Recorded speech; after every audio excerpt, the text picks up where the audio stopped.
Columbia. Camera Bravo. We had the camera Bravo constantly on the tether. Unfortunately, we don't see the tip of the boom, but in a few seconds you'll see the tether break. And this one, of course, was not a tail lead. It just recorded. It could not be bumped either, so it will record steadily the whole break and coil back to the tether. Copy, Claude.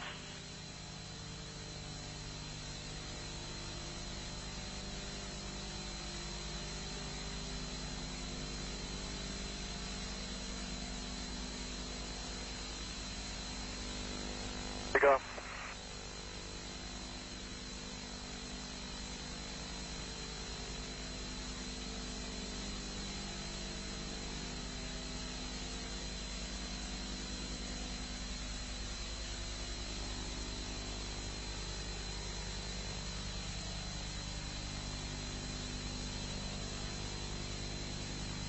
Again, this is a view of the satellite. Well, if it had to break, it did it in the right place. Sure.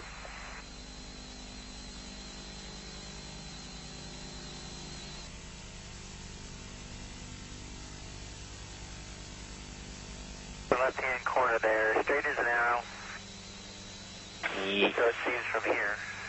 Yes, sir, we have it. Great picture.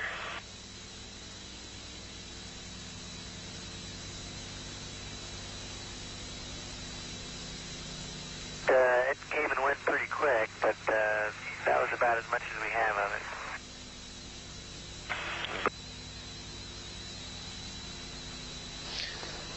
Columbia and the satellite now 77 nautical miles apart. Again, that call reporting that the crew can see the tether and see the satellite. It's beautiful.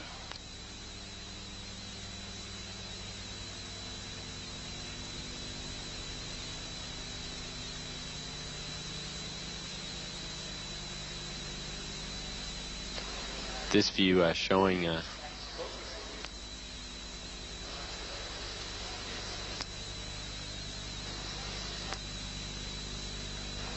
satellite.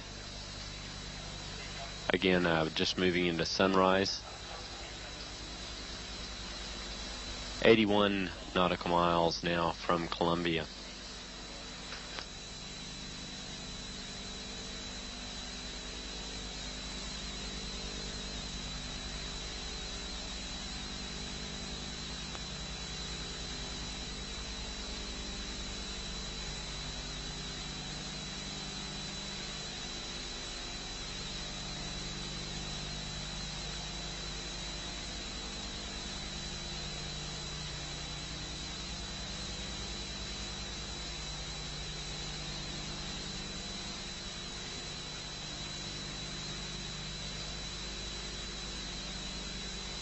Guys getting the image?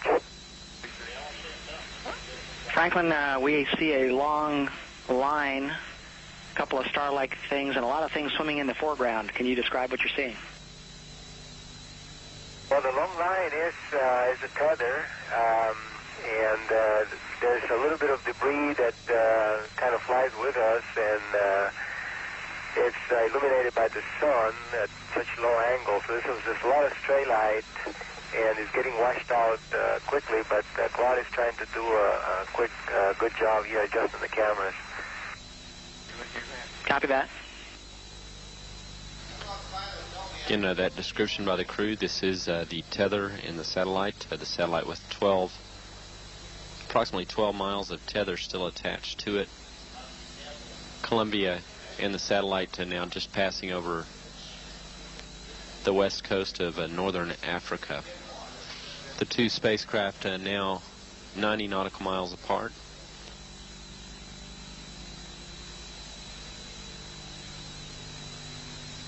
Controllers for the satellite did have communications with it during the close pass between Columbia and the satellite.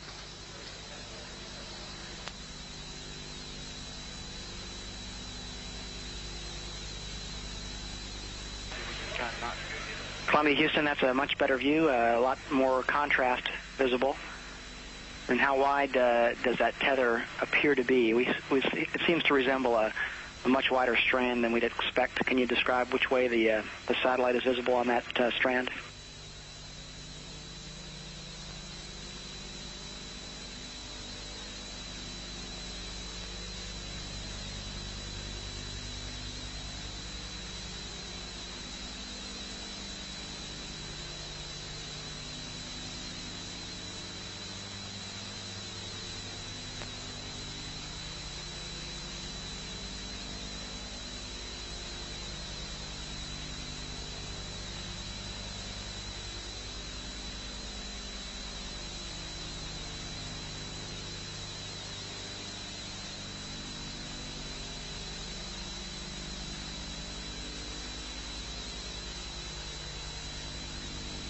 satellite to now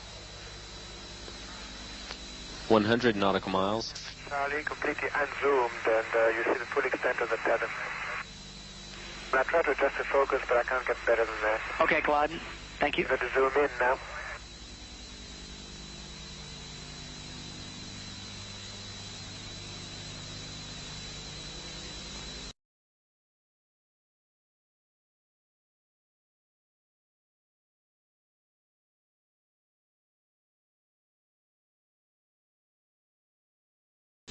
Exactly what she's doing on the inside. Okay. Right now, the handle is installed with the tab in the unlocked position. I'm going to rotate the tab to the locked position now if you're ready. We're ready. Okay, we are fully seated in the locked position. Okay, Tammy, we didn't see any motion on the outside. If you would, go ahead and move it back to the unlocked. Okay, I'm pulling back to the unlocked, and again, it's only going about 3/4 of the way, will not lie flat, and will not seat, as I mentioned earlier. And Tammy, if you could, simultaneous with trying to put it in the unlocked position, if you would move the handle a little bit back and forth. You bet. Okay, that should work now, Bill. Okay, and we can see the handle moving on the outside. Okay, and but any indication that the lock is being actuated? No, we can't see any indication of that, and it just may be.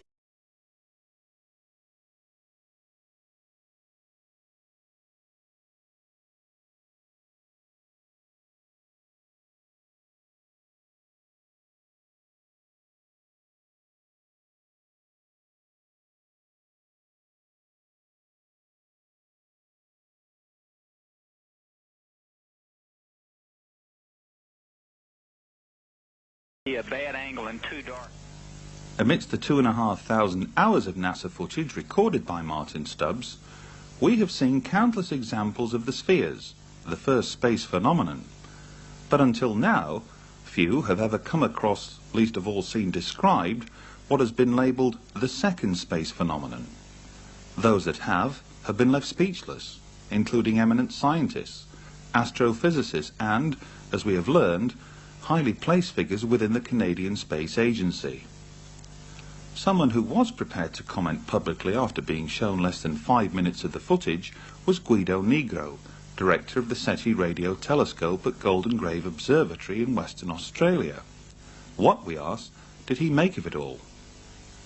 Well, I was very well impressed, and not only myself, also other people that were looking at. And because this time we are not talking about footage taken off from some home movie camera, but someone that actually was flying a space shuttle, so automatically that gave us the fact that the picture must have been real, genuine.